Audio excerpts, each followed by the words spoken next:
De acordo com a pesquisa Esgotadas, realizada pela LabThink Olga, 1.078 mulheres foram entrevistadas, de 18 a 65 anos e de todos os estados do Brasil.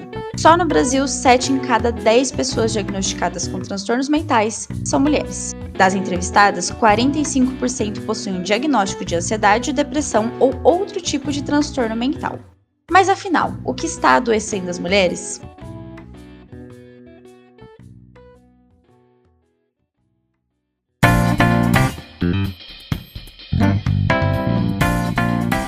Bom dia, boa tarde, boa noite. Não sei de onde você nos escuta, mas eu sou a Nath. Que bom ter você aqui conosco. Eu sou o José Vinhotti. E eu sou o Guilherme Teobaldo, ou Theo, se preferir.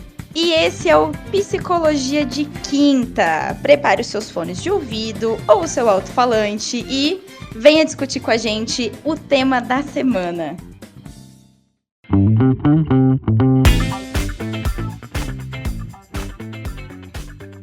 Os principais sintomas, né, que eu acho que a vida contemporânea nos traz como uma população no geral, não chega a ser uma novidade para ninguém, né? Estresse, irritabilidade, insônia, baixa autoestima, tristeza.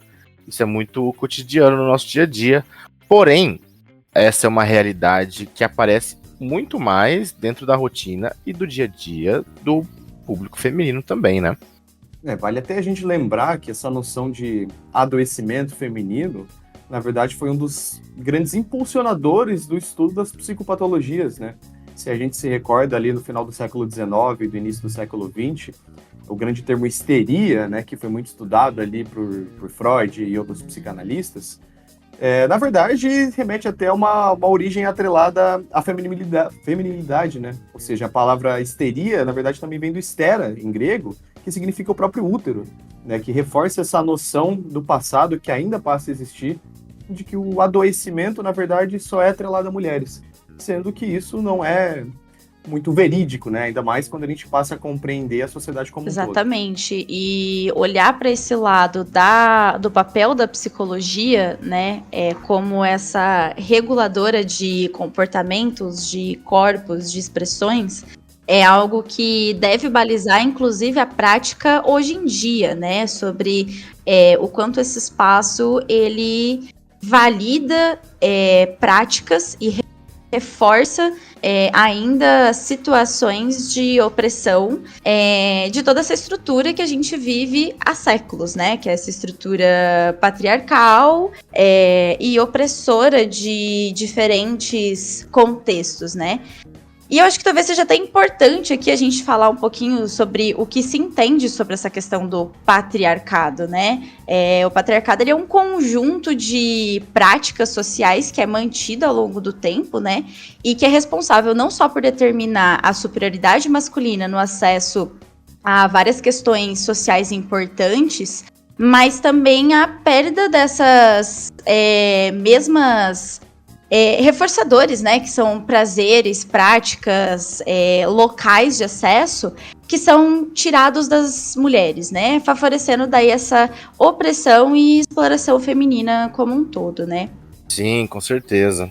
E amarrando um pouco que o Theo trouxe aqui também, é interessante a gente pensar como a instituição psiquiátrica, muitas vezes também, acaba agindo como uma ferramenta também, né, dessa dominação e desse controle sobre os corpos femininos, né? Seja no caso da histeria, inicialmente pensado como uma doença unicamente feminina, mas com o tempo descobrimos que não, era algo muito mais relacionado a um certo tipo de repressão sexual e tudo mais, né? Até a gente vindo um pouco mais recente no tempo e não muito longe aqui do Brasil, na verdade aqui ao lado, né? No Hospital Colônia de Barbacena, né? Em que muitas pessoas eram ali internadas nesse hospital psiquiátrico por serem, de certa forma, indesejados para a sociedade, né? Pessoas com problema de alcoolismo, pessoas que estavam em situação de rua, pessoas negras também. E entre essas pessoas também, muitas vezes, mulheres mães solteiras, ou, por exemplo, uma mulher que era amante de alguma pessoa importante, tinha um filho e tudo mais, era ali reclusa, né? Retirada da sociedade. Então, é muito importante a gente ressaltar também que muitas vezes a psiquiatria, ela é uma forma, é um instrumento, na verdade, do controle dos corpos também, né? Algo que a gente tem que sempre ter em vista também. Vale até lembrar que nos manuais contemporâneos que tratam de psicopatologias, a exemplo do DSM, né, que é um dos mais famosos, ele constantemente faz alguns recortes dentro das categorias de transtorno a respeito do gênero, né, como, por exemplo, a maior incidência de transtornos de ansiedade em mulheres, diferente de outras patologias que acabam categorizando unicamente para homens ou com maior predominância de homens. Ou seja, mesmo hoje a gente ainda faz essa relação, que claro que tem uma validade acadêmica ali, talvez sim uma maior incidência, mas que também pode refletir um pouco esse histórico da psiquiatria e da psicopatologia de atribuir esse processo de adoecimento a mulheres ou ao público feminino no geral. Teve um estudo realizado por Zanella e Bukovic em 2012 e que eles sistematizaram as diferenças entre homens e mulheres no hospital psiquiátrico, né?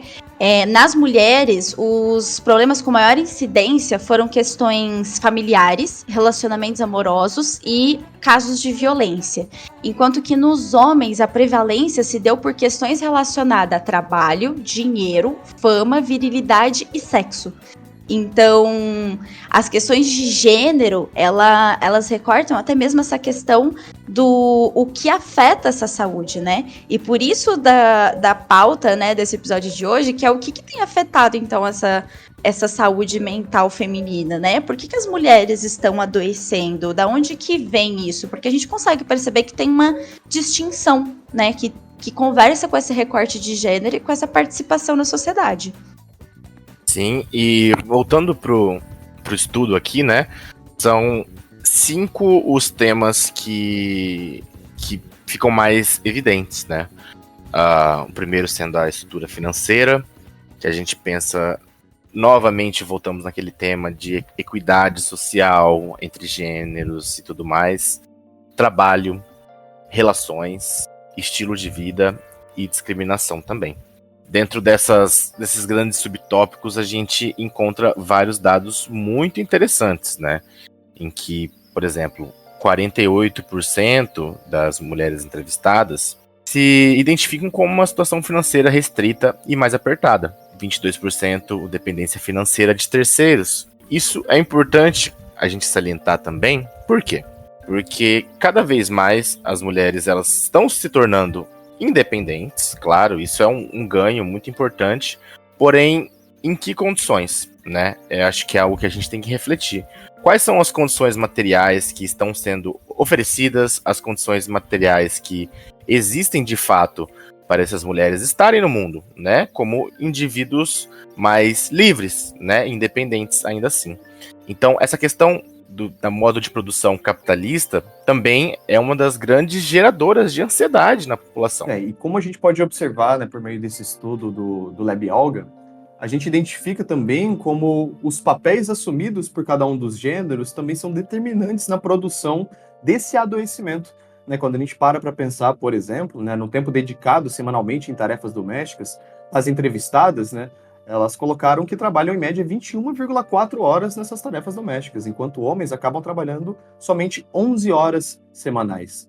Ou seja, há também esse recorte das diferenças das atribuições de cada um dentro da sociedade. E isso casa com o outro fator, né, que causa esgotamento, que é essa questão do trabalho, né, que é a dupla jornada, tripla jornada de trabalho excessiva, né, somada com essa questão da baixa remuneração, a sobrecarga de trabalho doméstico, a invisibilidade e a falta de reconhecimento no trabalho.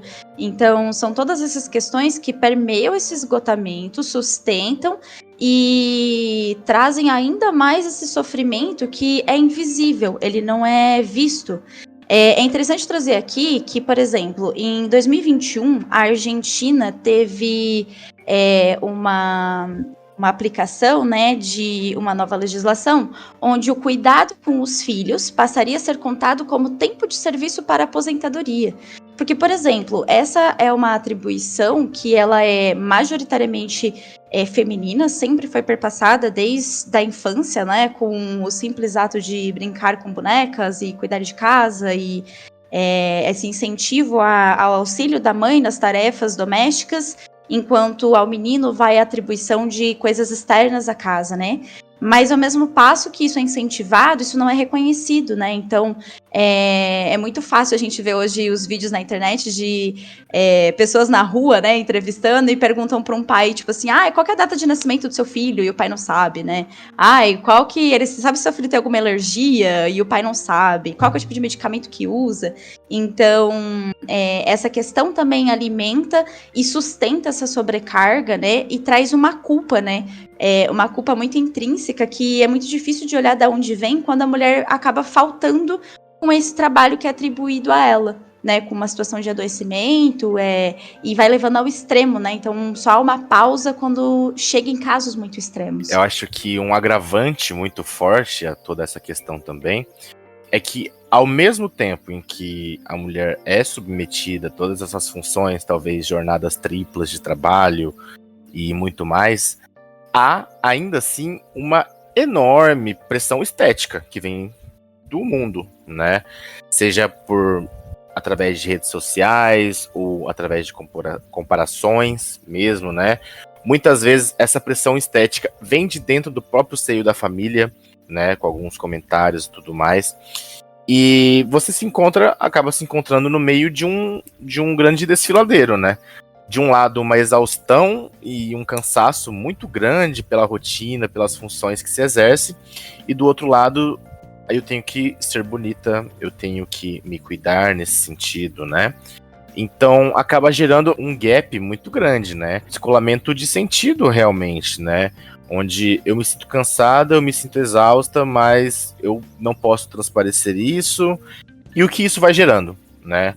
Esse espaço entre a pressão de estilo de vida mais saudável, mais bonito das redes sociais ou do olhar do outro, comparado com os cuidados da casa, por exemplo, os cuidados do filho, ou até mesmo não, né? Muitas vezes o trabalho extenuante ali no dia a dia mesmo, né?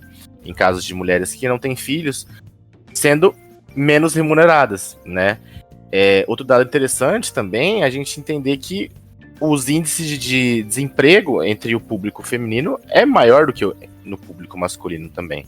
Então a gente acaba se deparando com várias paredes nesse sentido, né? E eu acho que é legal da gente ressaltar que, além de assumir essa posição de cuidado, ou no caso, ser imposta essa posição de cuidado para as mulheres, também abre uma grande pergunta, né? Que eu até retiro um pouco daquele filme do Watchmen, né? Que ele pergunta quem vigia os vigilantes, que no final das contas é quem cuida dos cuidadores, no final das contas. Porque se a gente faz um recorte também de raça e um recorte econômico, as mulheres negras e pobres, de fato, têm jornadas até triplas, quádruplas em relação a outras categorias, o que pode agravar de fato ainda mais essa relação com a saúde mental e também diminuir a possibilidade de busca de algum auxílio. E que no final das contas, como a gente vai ver mais pra frente, só esse auxílio profissional nem sempre muda as coisas. E aí acho que tem um dado interessante que a Leb Olga traz, que é as principais provedoras são negras, com esses recortes das classes D e E, e o mais interessante, com mais de 55 anos, né? Então, ao mesmo passo que as mulheres, em especial as pretas e pardas, são as mais impactadas pelo desemprego, elas são as principais provedoras da sua casa, do sustento da sua família, principalmente numa fase da vida onde muitas outras pessoas, em especial homens brancos, já estão pensando em aposentadoria, por exemplo, né? Então, as mulheres seguem ganhando menos que os homens, são mais impactadas pelo desemprego, né? Ganhamos muito menos, na verdade quase que 78%, né? Equivalente ao que um homem ganha pelo mesmo trabalho, pela mesma função, mesma hierarquia. E ainda assim somos taxadas às vezes de grosseiras ou de, nossa, como ela é meio, né, rude assim, quando vai pedir uma promoção, por exemplo. Então é muito latente essa demanda na clínica, né, de mulheres que não tem medo de, será que eu estou mostrando que eu sou boa o suficiente para conseguir pedir um aumento, sabe? Quando às vezes faz até mais do que a própria função, mas não consegue avaliar o peso disso na hora, né? E esse recorte, ele é totalmente vigente nesse modelo social que a gente tá, né? E é interessante também a gente ver como vai se produzindo a subjetividade das pessoas, né? Não são raros os casos na clínica também em que há uma dificuldade muito grande do entender quem sou eu de fato, né? Do que eu gosto, o que eu posso fazer, o que eu desejo de fato, né? Muitas vezes toda essa estrutura que cerca, né, que diminui, acaba cerceando muito esse espaço de expansão, né, do próprio eu ali, dos indivíduos, né? E muitas vezes tem muito essa contradição também. Tipo, eu me arrumo, eu me sinto bem, eu me sinto bonita, mas eu não me sinto uma pessoa interessante, por exemplo. Porque muitas vezes se para, né, se freia de certa forma esse desenvolvimento dessas autodescobertas também. Ainda trazendo essa questão do empobrecimento das mulheres, fazendo essa leitura da pesquisa da Lab Olga e sobre a pauta desse episódio, eu me deparei com um termo que eu não tinha ouvido falar antes, que é o termo da feminização da fome. Ou seja, ele é um termo, né, que ele já é discutido no âmbito da própria Organização das Nações Unidas, né, é um fenômeno global. E aí aqui o relatório da Lab Yoga, ele aponta que mais de 70% das pessoas que vivem em situação de pobreza no mundo são mulheres. E um dado ainda um pouco pior, né, é que quase metade das brasileiras não tiveram dinheiro para alimentar a si ou a sua família em algum momento de 2021, né? Esse é um dado da FGV de 2022. Então, de novo, acho que reforçando essa questão o desemprego, ele tem uma cara, ele tem um gênero, ele tem uma raça predominante. A gente precisa olhar para isso, né? E como isso, de novo, vai conversar com isso que você acabou de falar, Zé, que é essa questão a percepção do eu, né? Como que eu me percebo não sendo suficiente para sustentar aquilo que é dito que é a minha principal função, que é a minha casa e os meus filhos, por exemplo. Uhum. E o que é muito louco também, né? Porque, claro, a gente não concorda com esse discurso, deixando bem claro, mas muito se fala do homem como um provedor, né? Sendo que isso é a mais pura balela, né? Porque, de acordo com os dados da entrevista aqui, a minoria, cerca de 11% das entrevistadas, não contribuem com o sustento da casa ou com algo do gênero. A gente sabe que a maior parte das casas, né, em que mora uma família, certo?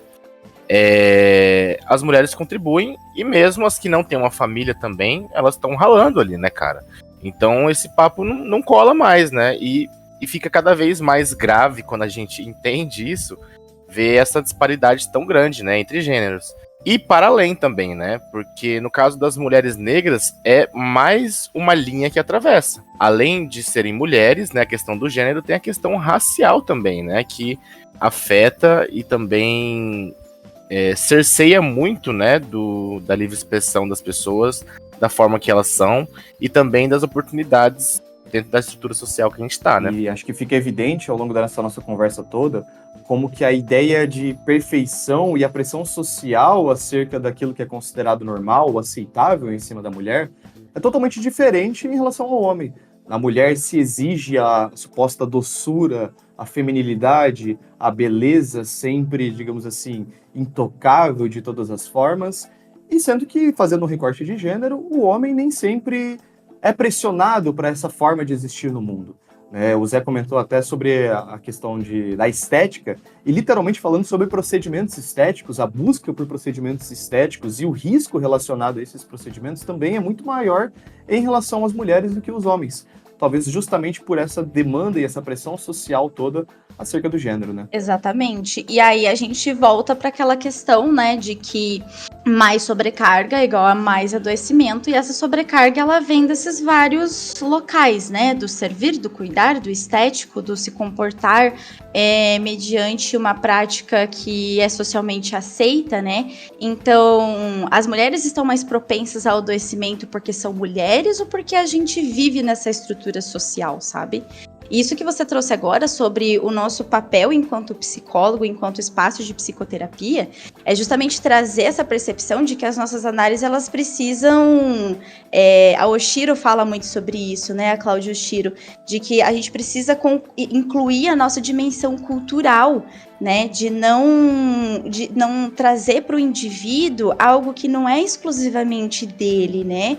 Então, todas as nossas construções de relação de gênero, de raça, de identidade sexual, tudo isso vai transitar por essa análise, e é antiético da nossa parte não levar isso em consideração e não instrumentalizar essas mulheres para que isso seja analisado como uma forma para além dela. É sobre ela, é sobre nós mulheres, né? Eu tenho esse local de fala agora para falar, e de como é difícil ter essa visão de que é algo para além de mim. É algo que envolve o todo, e aceitar isso é desgastante, né? Trago até aqui uma citação muito clássica agora, contemporânea, de Taylor Swift, que é: eu estou tão cansada de correr o mais rápido que eu consigo, imaginando se eu chegaria lá mais rápido se eu fosse um homem, né? Então, é importante a gente olhar para esse recorte e de como a gente tem essa questão de validar esse espaço de psicoterapia como um espaço de acolhimento, de fortalecimento e de luta, literalmente de luta. Pensando a nossa atuação, né, enquanto psicólogos, né, como você trouxe, né, nós somos seres biológicos, psicológicos, sociais, socioeconômicos, históricos, temos um gênero, temos uma raça, temos uma etnia, muita coisa envolvida, né, na realidade. E tem lugares em que, infelizmente, a psicoterapia não consegue acessar, né? Por exemplo, essa questão estrutural, social, né, como você trouxe. Estamos adoecendo porque somos mulheres ou estamos adoecendo porque somos mulheres neste mundo em que estamos, né? Então, há lugares em que a psicoterapia, infelizmente, não consegue chegar, porque é necessário, na realidade, uma mudança estrutural mesmo de um todo, né, para de fato cessar essas mazelas, né. Como psicólogos, o que a gente pode fazer, o que acaba sendo um pouco frustrante para nós também, enquanto profissionais, não só para quem nos procura enquanto paciente, né, é tentar instrumentalizar para lidar com essa angústia paralisante, de certa forma, né. Entender a existência disso e como a gente pode estar atuando frente a isso, né?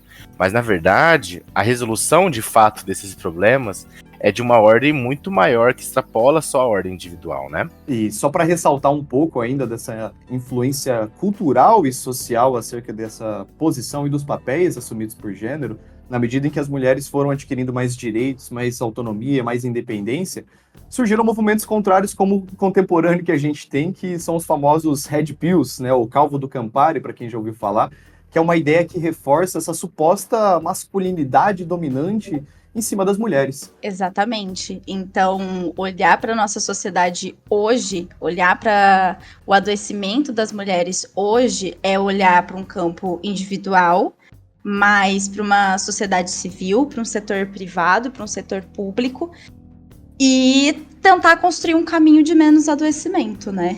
Para que talvez as nossas futuras gerações, né, não tenham que brigar por salários iguais ou pior, né? Não tenham que brigar por ter a janta para a família e conseguir se aposentar com dignidade, que não é a realidade de muitas mulheres brasileiras hoje. E, de fato, na verdade, pensar sobre saúde mental, ela não pode existir, de fato, descolada de outros setores da sociedade e da vida.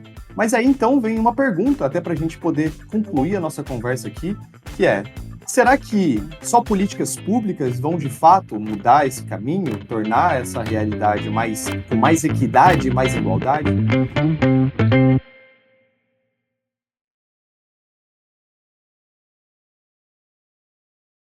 Você encontra todos os materiais utilizados para a gravação desse episódio aqui nas descrições. Fique à vontade para utilizar essa leitura. O Psicologia de Quinta é uma produção do Espaço Kinesis Psicologia. Entre em movimento com a gente, todas as quintas, às 14 horas.